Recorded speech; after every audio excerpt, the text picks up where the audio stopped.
اے کربلا اے کربلا اے کربلا اے کربلا اے کربلا اے کربلا اے کربلا۔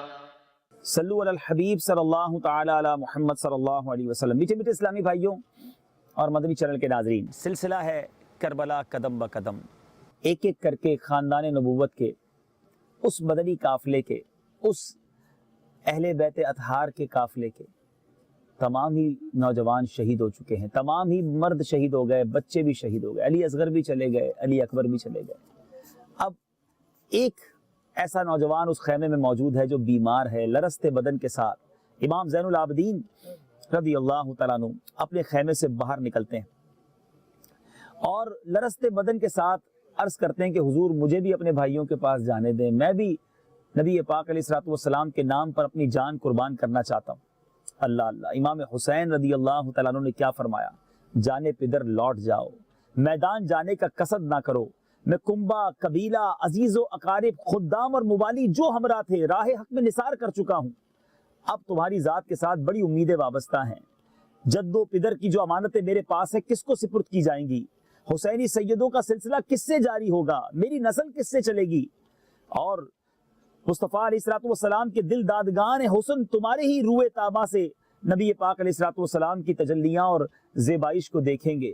اے نور نظر، لخت جگر، یہ سارے کام تمہارے ذمے کیے جاتے ہیں، میرے بعد تم ہی جانشین ہوگے، تمہیں میدان میں جانے کی اجازت نہیں ہے۔ امام حسین نے امام زین العابدین کی بیماری کو دیکھ کر اور اپنی نسل بھی باقی رہے ان کو چھوڑ دیا، خیمے میں واپس بھیج دیا۔ اب خود امام حسین رضی اللہ تعالیٰ عنہ نے تیاری کی، حضرت مولا علی کرم اللہ تعالیٰ وجہ الکریم کی ذوالفقار تلوار بھی آپ کے ہاتھ میں ہے، نبی پاک علیہ الصلوۃ والسلام کا مبارک امامہ بھی سر پر سجایا، اور اب ان یزیدیوں کے سامنے جا کر اتمام حجت کے لیے، بات کمپلیٹ کرنے کے لیے آپ نے ایک خطبہ ارشاد فرمایا۔ وہ تاریخی خطبہ ہے جو اسی کربلا کے میدان میں کہیں امام حسین نے کیا ہوگا اور انہی فضاؤں نے سنا ہوگا۔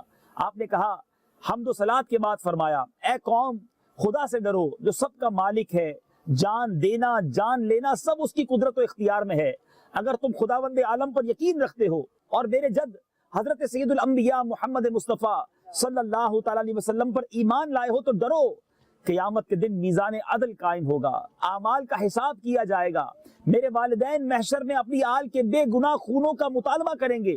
نبی پاک علیہ الصلوۃ والسلام جن کی شفاعت گناہ گاروں کی مغفرت کا ذریعہ ہے، اور تمام مسلمان جن کی شفاعت کے امیدوار ہیں، وہ تم سے میرے اور میرے جانثاروں کے خون حق کا بدلہ چاہیں گے۔ تم میرے اہل و عیال، اعز و اطفال، اصحاب و موالی میں سے 70 سے زیادہ کو شہید کر چکے، اب میرے قتل کا ارادہ رکھتے ہو، خبردار ہو جاؤ کہ ایسے دنیا میں پائیداری اور قیام نہیں ہے۔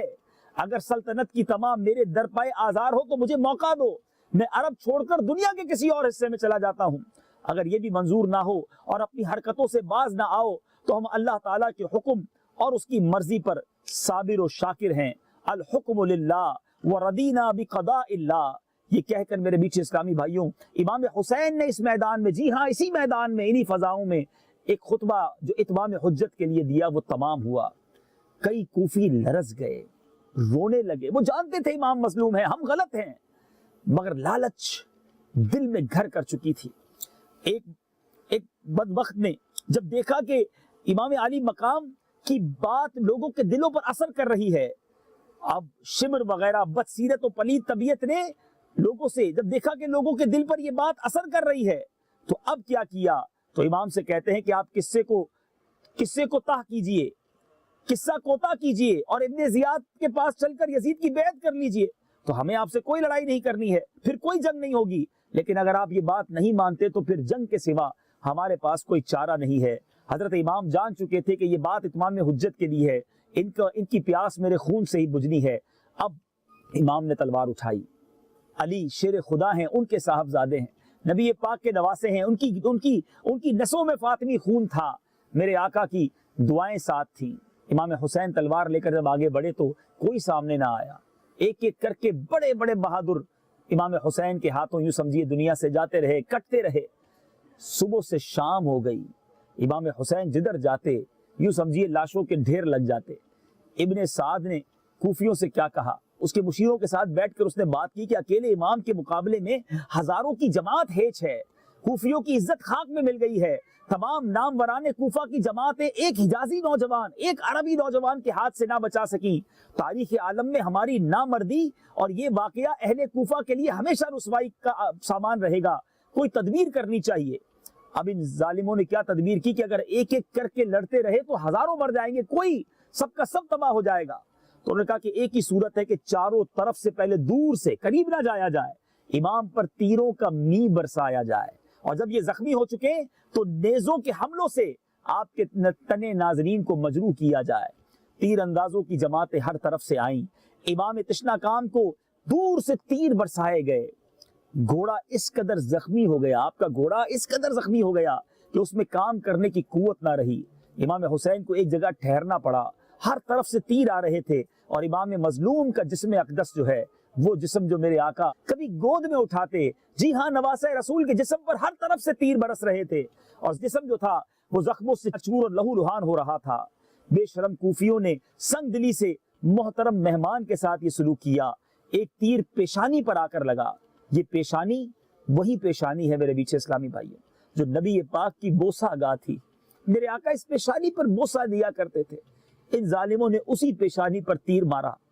میرے بیچ اسلامی بھائیوں، حضرت امام کو چکر آ گئے، آپ گھوڑے سے نیچے آئے، اب انہوں نے نیزوں پر رکھ لیا، نورانی پیکر خون میں نہا گیا، اور آپ شہید ہو کر زمین پر تشریف لے آئے۔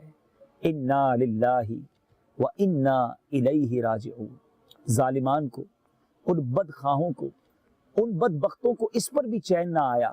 حضرت امام کی مصیبتوں کا اسی پر خاتمہ نہیں ہوا، بلکہ دشمنان ایمان نے سر مبارک کو تن اقدس سے جدا کرنا چاہا، اور نظر ابن خرشہ اس ناپاک ارادے سے آگے بڑھا، مگر امام رضی اللہ تعالیٰ عنہ کی ہیبت سے اس کے ہاتھ کانپ گئے اور تلوار چھوٹ گئی۔ خولی ابن یزید پلید نے یا شبل ابن یزید نے بڑھ کر امام حسین کے مبارک سر کو تن اقدس سے جدا کر دیا۔ اے میرے بیچ اسلامی بھائیوں، صادق و جانباز نے اپنا عہد پورا کر دیا، جس نے نانا کے وعدے کو وفا کر دیا۔ اس حسین ابن حیدر پہ لاکھوں سلام، جن کو دھوکے سے کوفہ بلایا گیا، جن کو بیٹھے بٹھائے ستایا گیا، جن کے بچوں کو پیاسا رلایا گیا، جن کی گردن پہ کھنجر چلایا گیا، اس حسین ابن حیدر پہ لاکھوں سلام۔ اے میرے بیچ اسلامی بھائیوں، محرم سن 61 کی 10ویں تاریخ جمعہ کا دن 56 سال 5 ماہ 5 دن کی عمر میں امام عالی مقام کو شہادت نصیب ہوئی۔ اے میرے بیچ اسلامی بھائیوں، مزید ظلم تو دیکھیے کہ سید الشہداء اور ان کے تمام جانباز، تمام شہداء کے سروں کو شمر ناپاک کی ہمراہی میں یزید کے پاس دمشق بھیجا گیا، ان کے سروں کو بازاروں میں گھمایا گیا، اور پھر یہ سر مبارک اہل بیت کو حضرت امام زین العابدین کے ساتھ، سر مبارک کو اور اہل بیت کو امام زین العابدین کے ساتھ مدینہ طیبہ بھیجا گیا۔ امام حسین کا یہاں مزار ضرور ہے، مگر آپ کا سر اقدس جو ہے، ایک روایت کے مطابق خاتون جنت بی بی فاطمہ یا حضرت حسن رضی اللہ تعالیٰ عنہ کے پہلو میں جنت البقیع میں مدفون ہے۔ اے میرے میٹھے اسلامی بھائیوں، ذرا غور تو کیجئے، اس واقعے سے ہمارے آقا کو کیسا صدمہ ہوا ہوگا، نبی پاک کے دل پر کیا گزری ہوگی۔ امام احمد اور بہقی نے حضرت ابن عباس رضی اللہ تعالیٰ عنہما سے روایت کی ہے کہ ایک روز میں دوپہر کے وقت نبی پاک علیہ الصلوۃ والسلام کی زیارت سے مشرف ہوا۔ میں نے دیکھا کہ میرے آقا کے مبارک بال بکھرے ہوئے ہیں، غبار آلود ہیں، دست مبارک میں ایک خون بھرا شیشہ ہے۔ یہ حال دیکھ کر میں بے چین ہو گیا۔ میں نے عرض کی، اے آقا یہ کیا حال ہے؟ فرمایا، حسین اور ان کے رفیقوں کا خون ہے، میں آج صبح سے اٹھاتا رہا ہوں۔ حضرت ابن عباس فرماتے، میں نے اس تاریخ اور وقت کو یاد رکھا، جب خبر آئی تو پتہ چلا کہ اسی وقت امام حسین رضی اللہ تعالیٰ عنہ شہید کر دیے گئے تھے۔ اے میرے بیچ اسلامی بھائیوں، حضرت امام حسین جس روز شہید کیے گئے، اس روز بیت المقدس میں جو پتھر اٹھایا جاتا تھا اس کے نیچے سے تازہ خون پایا جاتا تھا۔ حضرت امام حسین شہید کیے گئے تو آسمان سے خون برسا۔ راوی لکھتے ہیں کہ صبح کو ہمارے مٹکے، گھڑے اور تمام برتن خون سے بھرے ہوئے تھے۔ کیوں نہ آسمان روئے، کیوں نہ زمین لرزے کہ نواسہ رسول کو اسی دھرتی پر، اسی زمین پر بے سر و سامانی میں قتل کر دیا گیا، شہید کر دیا گیا۔ لیکن ذرا غور کیجئے، کوئی ہے دنیا میں یزید کا نام لینے والا؟ کوئی ہے جس نے حکومت کے لیے یہ سارا کچھ کیا؟ شمر خالی بن یزید اور یہ ابن زیاد یہ کہاں ہیں آج؟ کون ہے ان کا چاہنے والا؟ پوری دنیا میں ان کا نام لینے والا کوئی نہیں ہے، حالانکہ وہ ہزاروں واپس گئے تھے۔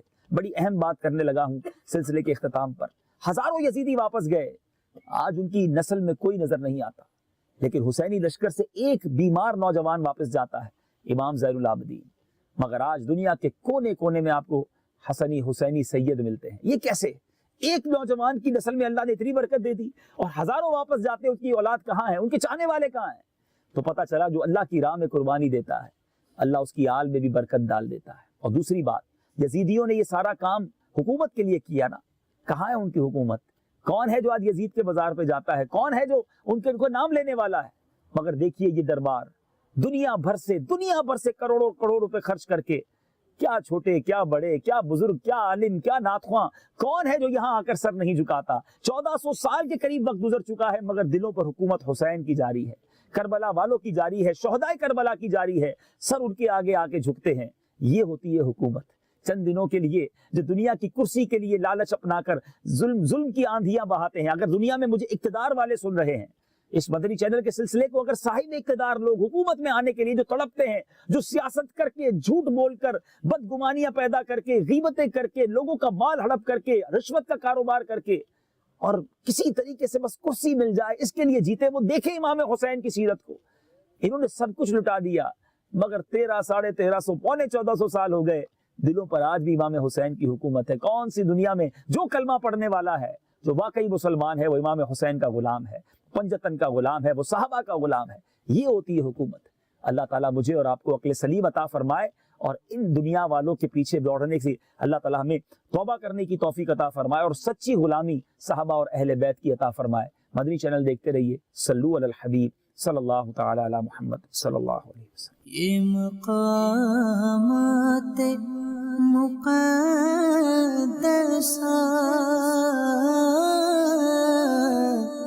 یہ مقامات مقدسہ۔ میٹھے میٹھے اسلامی بھائیوں، اس وقت ہم کربلا میں ہیں اور امام حسین رضی اللہ تعالیٰ عنہ کے روضے پر جا رہے ہیں۔ الحمدللہ اچھی خبر یہ ہے کہ مدنی چینل کو آفیشیل پرمیشن یہاں پر اندر ریکارڈنگ کی ملی ہے۔ ہم نے دیکھا کہ اتنی سختی ہے کہ موبائل بھی اندر نہیں لے جا سکتے، مگر ہماری مجلس چونکہ اسلام بھائی یہاں تشریف لائے تھے اور انہوں نے نیگوشیشن کیا، ان سے بات چیت کی۔ اللہ کی مہربانی سے مرشد کی دعائیں ہیں، دعوت اسلامی کے لیے راستے کھلتے ہی چلے جاتے ہیں۔ تو جس طرح غوث اعظم رضی اللہ تعالیٰ عنہ کے روضے پر پرمیشن کے ساتھ، آفیشیل پرمیشن کے ساتھ مدنی چینل کی ریکارڈنگ ہوئی، میں سمجھتا ہوں یہ پہلا پاکستانی چینل ہوگا کہ جس کی الحمدللہ آفیشیل پرمیشن کے ساتھ امام حسین کے روضے کے اندر ریکارڈنگ ہوگی انشاءاللہ۔ صلو علی الحبیب صلی اللہ تعالی علی محمد صلی اللہ علیہ وسلم۔ اللہ والوں سے ہے جو وابستہ،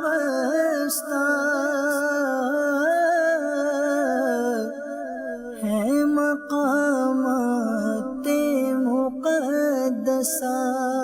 میٹھے میٹھے اسلامی بھائیوں، یہ منظر واقعی دیکھنے والے ہیں، یوں سمجھیے کہ آنکھیں دیکھ کر حیران ہو جاتی ہیں کہ کیا شاندار فن تعمیر بھی ہے، اور امام حسین رضی اللہ تعالیٰ کے روضے کی کیا بات ہے۔ یقیناً نبی پاک کے روضے کی حاضری تو بہت بڑی سعادت ہے، مگر یہ وہ ہستی ہیں کہ جن سے میرے آقا پیار فرماتے، نبی پاک محبت فرماتے۔ پیارے آقا کے جس سے محبت ہو ان کے قدموں میں آنا یقیناً نبی پاک کی نگاہ عنایت بھی لوٹنے کا شاندار موقع ہے۔ یہ مقامات مقدسہ،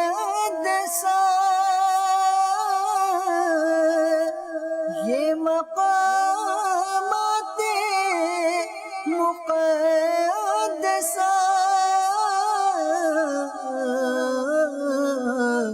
اللہ والوں سے ہے جو وابستہ،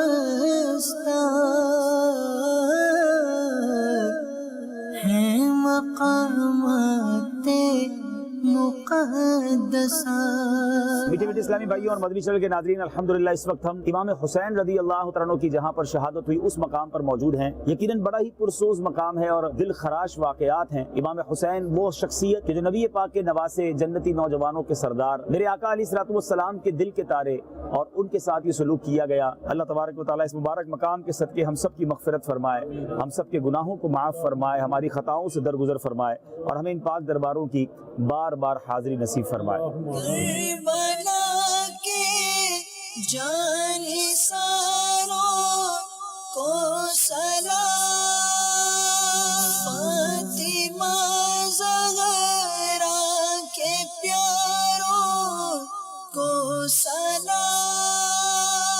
جو حسینی قافلے میں تھے شریک کہتے ہیں عطار ساروں کو سلام.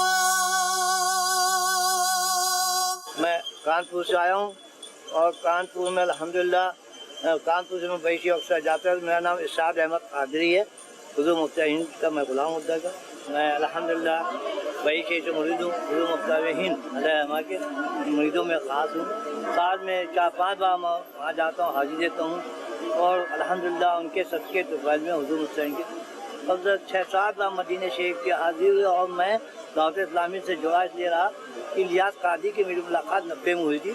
تو وہیں مکے سے مدینے سے بھی اور مجھ سے یہ کہہ دیا آپ انڈیا جا رہے ہیں، یو پی کے اندر میں آپ تحریک چلائی ہم نے انشاءاللہ چلائیں گے. اور انڈیا کے اندر یو پی کے اندر بہت تحریک چل گئی ماشاء اللہ اور دھوم مچی ہوئی ہے. چاہو تو انڈیا کے اندر کیا کونے دھوم مچی. الیاس قادری صاحب کی میری وہیں ملاقات ہوئی تھی 90 میں اور بہت قادرینے سے مدینے سے میں بھی مکے سے ان کے میں ہوٹل گیا تو دیکھا چٹائی بھی چھیڑی اور چٹائی بھی حضرت آپ سوچتے اور سب کو دعوت دے دے کہ آپ داڑھی سجا لیجیے، آپ یہ لیجیے کہ منی میں آپ کو دعوت دے رہا ہوں. الحمدللہ ثم الحمدللہ بہت میں نے ان کو اچھا عمل کرتے دیکھا. الیاس قادری صاحب کے جو حالات میں نے دیکھے قریب سے دیکھے کہ بہت اچھا کام کر رہے ہیں. پوری دنیا کے اندر اللہ تعالیٰ ان کو اچھا رکھے، صحت کے ساتھ رکھے، نظر بد سے ہو جائے. دیندار عبادت گزار کے جتنے مریدین معتقدین ہیں سب بعمل میں نے پایا. ہم بعمل یہ نہیں کہ سب میں خالی مرید ہوں مفتی ہند سے اور داڑھی غائب پہن دوسرے پہن. الحمدللہ ثم الحمدللہ ایسے لوگوں نے دیکھ کے طبیعت خوش آتی، روح خوش آتی کہ جو لوگ دین کا کام کرو عملی جامع پہنا دیں. عملی جامع خالی تقریر سے نہیں کام چلنا، عمل سے جاؤ. عملی جامع کو دکھائیے. تو انہوں نے عملی جامع دکھایا. میں دیکھ رہا ہوں 73 سال کی عمر ہو رہی. لوگ نے بہت مجھ سے اعتراض بھی کیا، ہم مجھ سے نہیں ہٹیں گے. جتنے اولیاء اللہ میرے سر کے تاج ہیں. میں ایک ادنا سے غلام ہوں، کسی کے سامنے گستاخی نہ پکڑوں گا نہ کروں گا. مدینے سے میرے صافہ باندھا گیا مفتی صاحب نے پاکستان کے تھے. پھر ہم کو باقاعدہ تحفہ دیا مدنی چینل والوں نے. یہ زمزم ہے اور یہ یہاں کا رسول اللہ کے لعاب کا پانی ہے. غلاف کعبہ تک دیا مجھے. الحمدللہ ثم الحمدللہ بڑی خوشی کی بات ہے. السلام علیکم ورحمۃ اللہ وبرکاتہ. مغفرت. اے کربلا اے کربلا اے کربلا اے کربلا اے کربلا اے کربلا اے کربلا.